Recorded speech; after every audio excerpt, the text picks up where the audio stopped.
Next is the thing that I think I brought instead when I was looking at European stocks. So it's LVMH, which we kind of gestured to at the beginning. Had a very good week. It's had a pretty good time since July, actually, which was when I started buying the thing. But it's up 13%, or it was up 13% after its earnings report, what we will call today, which is October 16th. And there are positive signs coming through for this business. Whether you think those positive signs are enough to justify what now looks like a PE multiple of around 27 might be a separate question. But we've been thinking that this is one of the best positioned companies for luxury sector's been in a downturn for quite some time. And when sectors as a whole go into a downturn, there's sometimes a chance to try and buy the best of the field at unusually low prices. You can find slightly weaker operators at even lower ones, but the chance to buy kind of quality stuff at decent prices is often something that we are mindful of, and that's very clearly been going on in the luxury sector, and LVMH is, we think, probably about the best of it. So here's the latest news. Revenue for Q3, so the one that's just ended, came out at around 58.1 billion euros. And what sort of a change does that represent? Well, it kind of depends a little bit. They are very pleased at the idea they are back to organic growth overall. Sure, it's not much to speak of by the way of organic growth, but if we look under the kind of breakdown, which I looked at their press release today and they put it in a weird order. It might be they put it in slightly odd order, and I can't quite work out what the order is meant to be, but it's not by size of market share or size of revenues and contribution to them. So I'll put them in that order for you. Fashion and leather goods, which is the thing that they were kind of known for, especially in the LVMH part of the business. Organic revenues there were down 2%, which is not amazing, but in the 9 months kind of to date, they've been down 8%. So things are starting to improve quite a bit there, or at least the declines are slowing. Selective retailing, which is pretty much, that kind of describes everything, but it's not. It's part of the business here. That was up big. That was up 7% in terms of organic growth. And for the 9 months to date, it's been flat. The reason I'm reading these out, by the way, like this is because I think to make sense of what's happening with the share price, you kind of need to have a look at what's been happening lately. Looking at these numbers in isolation, there's nothing particularly impressive going on here. But when you start seeing these as moves in the right direction, I think you get a much more of a sense for why the stock market reacted the way it has in this case. So watches and jewellery, up 2%, has historically been down 2%. And by historically, I mean last 9 months. Perfumes and the like, up 2, also down 2.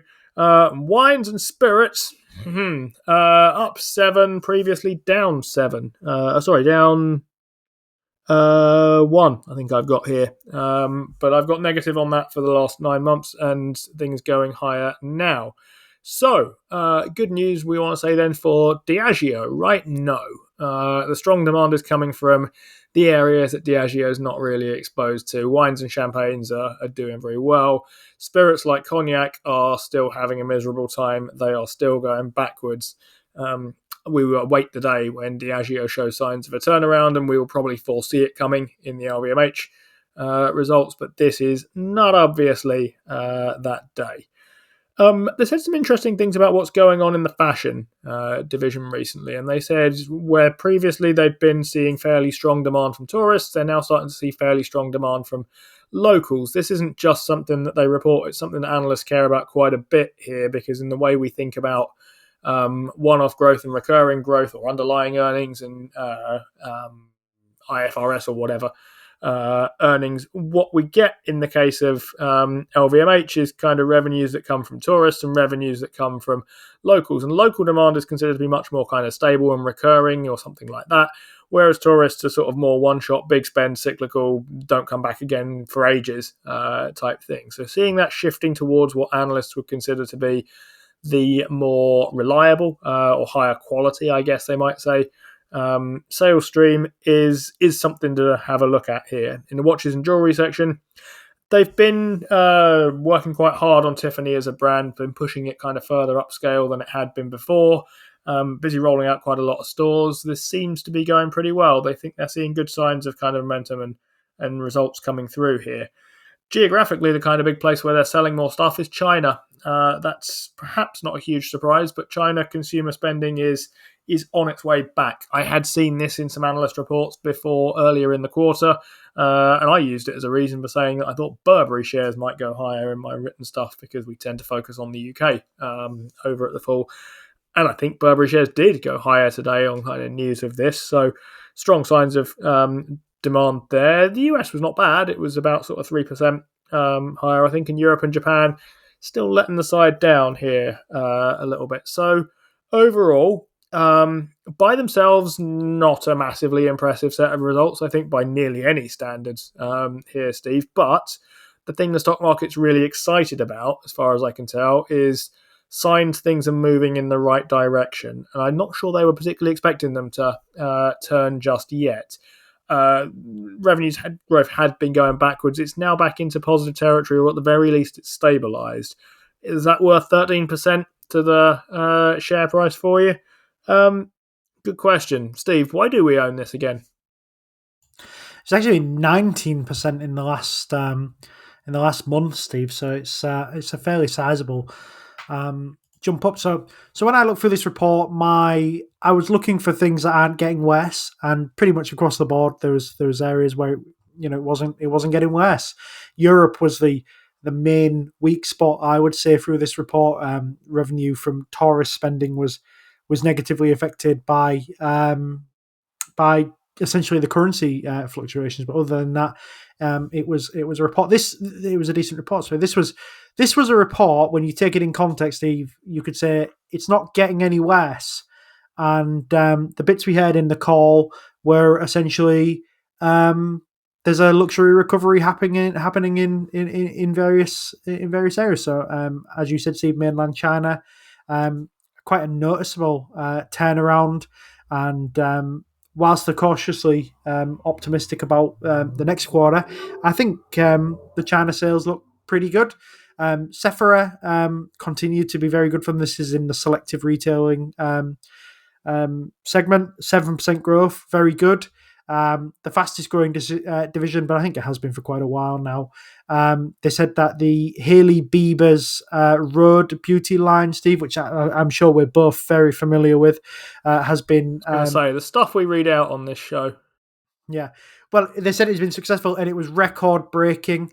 The wines and spirits bit was a bit of a mixed bag, Steve. There was quite a significant improvement in champagne and wines, and a strong improvement in rosé wines. But as you said, Steve, cognac was really quite poor. Soft demand in the US and soft demand in China as well. So there was plenty of things in here, Steve, to be relatively happy with. I think it's a few of their items. So they held up really well when inflation kind of kicked in, when all of the sort of luxury brands weren't doing very good. LVMH was still reporting good figures, but they seemed to just lag a little bit. And then sort of like when everybody else stopped free falling, LVMH started. But they've had a rapid decrease in share price.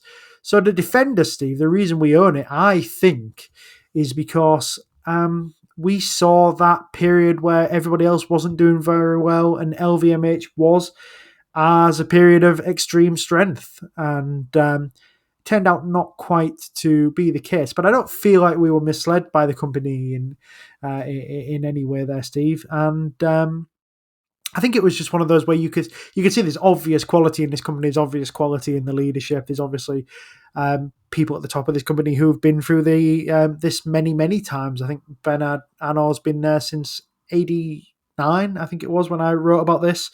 And he's seen all of this before, Stephen. He's an incredible steward of the business and of shareholder capital. And I think we're just beginning to see the signs of him, trotting out of the other side of another, sort of hairy moment for LVMH. I think hairy moment is probably taken a little bit too far. Mild blip in the history of LVMH, but where investors have scrubbed the share price down from nearly €800 to nearly €400. And we're somewhere in the middle now, Steve, at about sort of nearly €600, I think we are, 602. So you've got to be relatively happy with that. I'm relatively happy with that. Are you going to sell it, Steve? It's a good question. I am relatively happy with that. I mean, something's got to go right in my portfolio. It is currently my only Europe or my only Europe officially based stock. I have other companies that do various things in Europe and are looking to expand there. But I'm not sure, to be honest. I think it's one where valuations might start to get a little bit less attractive, being sort of 35 or whatever they are percent higher than when I first bought this. My own sense is that there's an awful lot to like in this company, but I think it's one to kind of involve myself in when there's a downturn in the sector, and the sector's now showing signs of moving in the right direction. And it feels to me a little bit like it's not pricing at the moment for the continuation of the kind of numbers that we're seeing from Q3. It's pricing for a continuation of the kind of momentum we're seeing from Q3. And I wouldn't necessarily bet against that. The thing that most kind of interests me, or that I'm turning over in my head at the moment, is what do I do if I do sell it? And what do I want to replace it with, if anything? I'm not quite sure at the moment. I don't particularly have a rule that it's got to be European. But like you, we talked about this at the top of the show a little bit. You're looking for things to do with cash at the moment. And I think if I sold it, I would also be in the category of looking for things. And I wonder whether I would rather, for the time being, keep the thing I happen to have rather than go trying to hunt something else. I can think of ideas. I've mentioned a few of them on the show recently. Do I want them more than LVMH? Maybe, I think is the answer. And that's one to think about for me probably over the weekend. You've been watching a segment from the Playing FTSE show, brought to you in association with our favourite broker, Trading 212. For the full version of the show, check us out on Spotify, Apple, or wherever you get your podcasts. And if you open a new account with Trading 212 using the link in the description, there's a free fractional share in it for you. Just make sure that you use the code FTSE when you sign up. Terms and conditions apply, and do remember that when investing, your capital is at risk.